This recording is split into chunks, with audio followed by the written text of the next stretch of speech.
Human rights advocates and relatives of late Ochanya Ugbegbe, a 13-year-old girl who died of complications arising from serial rape in 2018, asking the Benue State government to appeal the judgment of the State High Court, which acquitted Andrew Oguja, a major suspect in the matter, after 4 years of trial. Now, the court held that the prosecution failed to prove the 4-count charge preferred against Oguja beyond reasonable doubt and consequently acquitted and discharged him. The group urged the state government not to allow the 90-day window to lapse before appealing against the acquittal verdict. They also appealed to Governor Samuel Ortom of Benue State to issue a fiat to a team of private legal practitioners to file an appeal on the matter. Until her death, Ochanya was a GSS-1 pupil of the federal government Girls College Boko in Benue State. The judgment of Justice Austin Itioyima of the Benue State High Court was, without any equivocation, a travesty of justice. And it amounted to a very devastating blow to all activists seeking safe spaces for children and seeking to curb sexual violence across Nigeria. Ochanya is dead. No judgment can bring her back to life. But can we ensure that Benue children become safe by delivering justice, and of course Nigerian children at large?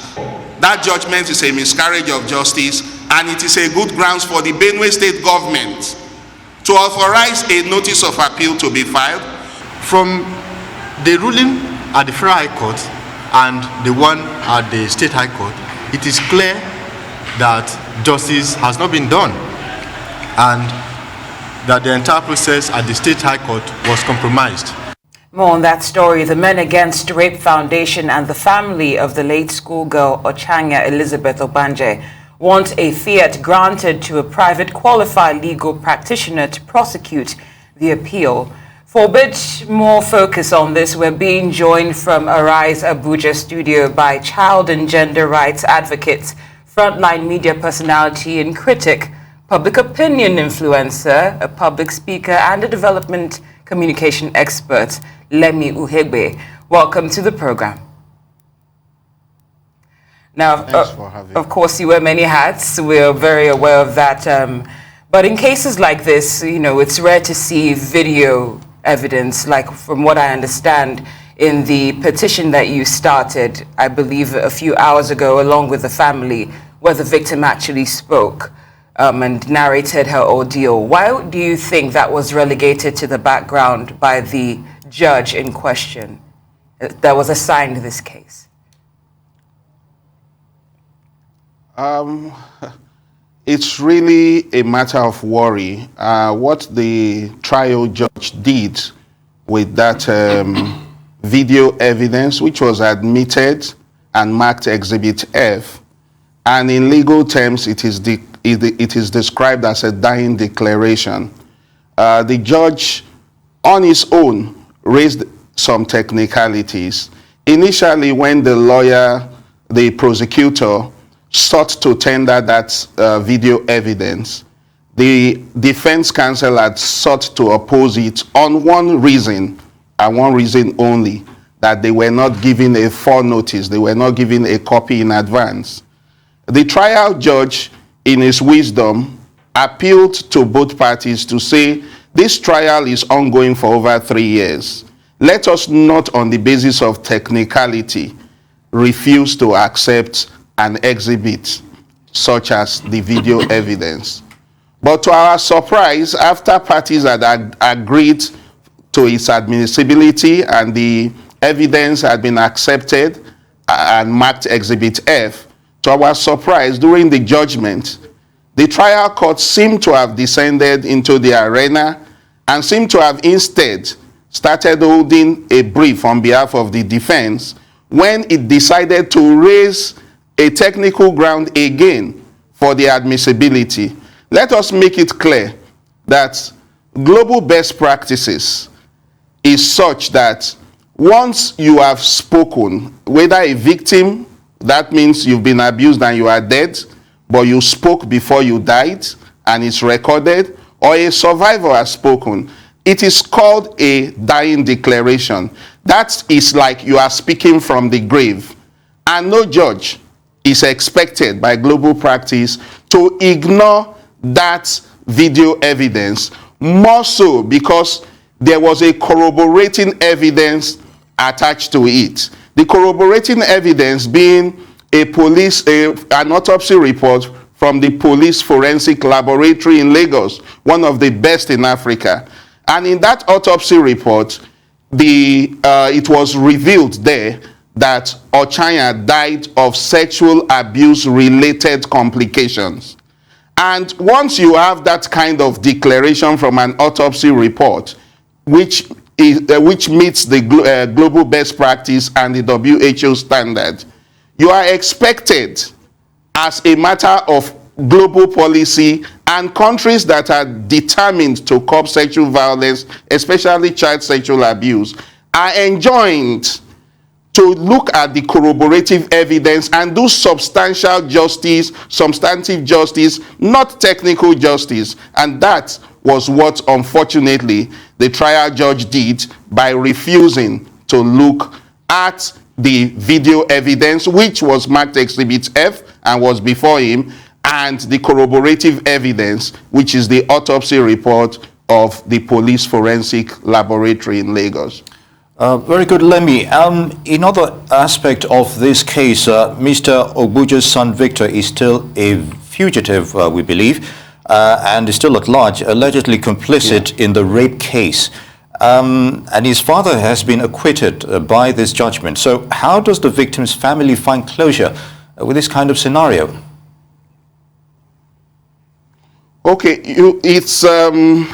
it's really, that judgment really is a big blow to those of us helping to seek safe spaces for children. And for the victim's family, it's really very sad. I was in court with them and I saw the aging parents really break down. But as you are also aware, and I need to call the attention of the public too, on the same day that judgment of the State High Court, Makurdi, was delivered by Justice Itioyima, a Federal High Court judge sitting in Makurdi, Justice Olajunwon Mobolaji, also delivered a judgment in the case brought by NAPTIP against the wife of Andrew Oguja, the alleged rapist in the State High Court. Now, the judge, contrary to what the State High Court did, held that there was enough evidence to prove that Ochanya was raped, also found the accused person, Mrs. Felicia Oguja, who was before her, found her guilty of even obstructing justice by refusing NAPTIP investigative officers access to her daughter, who was the first person, her daughter Winifred Oguja, who was the first person who raised the alarm when Victor Oguja, the fugitive, started abusing Ochanya at age 8. Raised the alarm to the mother, Felicia Oguja. Felicia Oguja didn't do anything. She had to report the matter to their father, Andrew Oguja. According to the video evidence of Ochanya, her dying declaration, Ochanya said it was after Victor had been reported to her father that the father also started taking turns to sleep, to abuse her. And Victor is at large. This also calls to question, okay? It's important to understand that Mrs. Oguja was convicted by the Federal High Court for negligence and failure of duty of care by not protecting Ochanya from being abused sexually in her home, while the major accused person before the Benue High Court was let off the hook. Mrs. Oguja is being sentenced to 5 months by Justice Mobolaji Olajunwon at the Federal High Court. For Victor Oguja, it is my candid position and the position of the family and civil society members involved in this case that he remains an existential threat, and also underscores the levity with which the police, the Nigerian police, treats issues of sexual and gender-based violence. Because if after about 4 years, Victor who was charged and initially for complicity in the matter along with his father, is being at large. The police has failed to even take steps to first of all declare Victor Oguja wanted.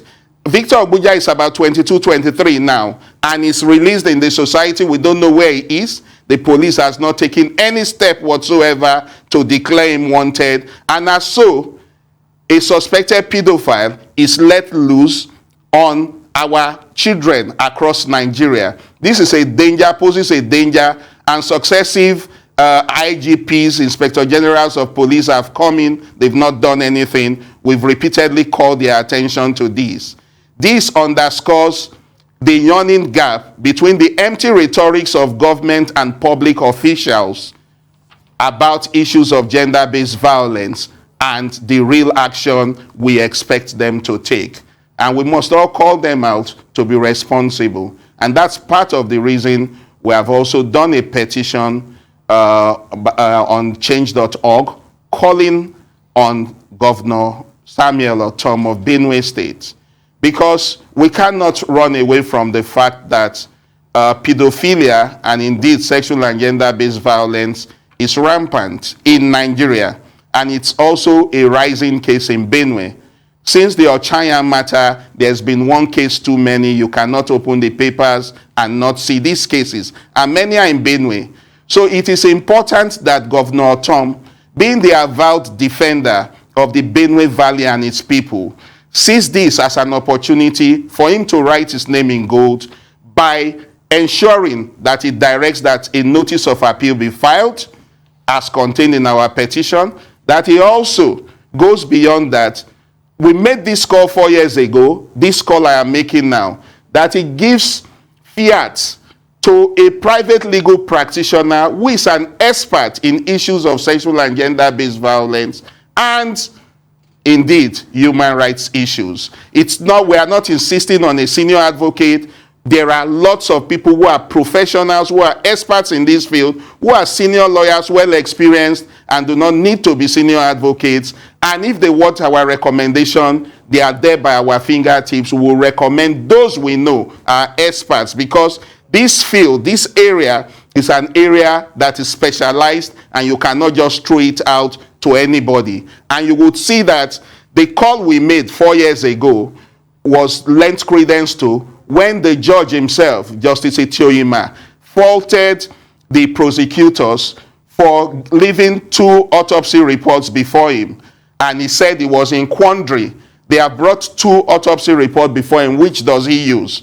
Yes, while the prosecution failed to do the needful, which is withdrawing one, the judge himself has a duty, a responsibility as the adjudicator to have looked at the evidence before him. He has a duty to evaluate, more so that there were corroborative evidence. One autopsy from the more specialized hospital, which is the police forensic lab, and that forensic lab autopsy confirmed that the child died of sexual abuse related offense. So if you put it side by side, the video evidence exhibit F, where the child, Ochanya Elizabeth Ogbanje, said clearly that she was abused by father and son from when she was even age 7 till she died of sexual abuse related offenses by age 13.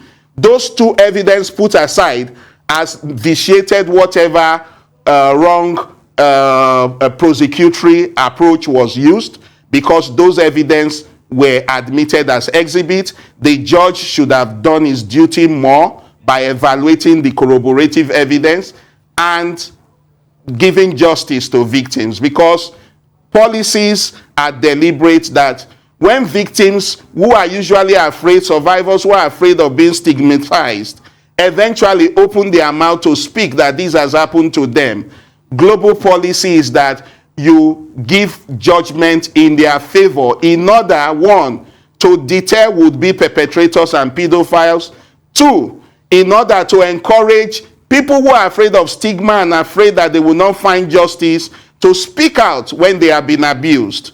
The implication of not giving judgment in favor of Ochanya despite the corroborative evidence is that more victims, more survivors of sexual and gender-based violence will not be able to find the courage to speak out. This is why Governor Samuel Ortom must do good by the people of Benue State, by the children of Benue State, and in public interest by ensuring that a notice of appeal is filed and a private legal practitioner or a team of private legal practitioners who are experts in issues of sexual and gender-based violence are briefed to take this going forward.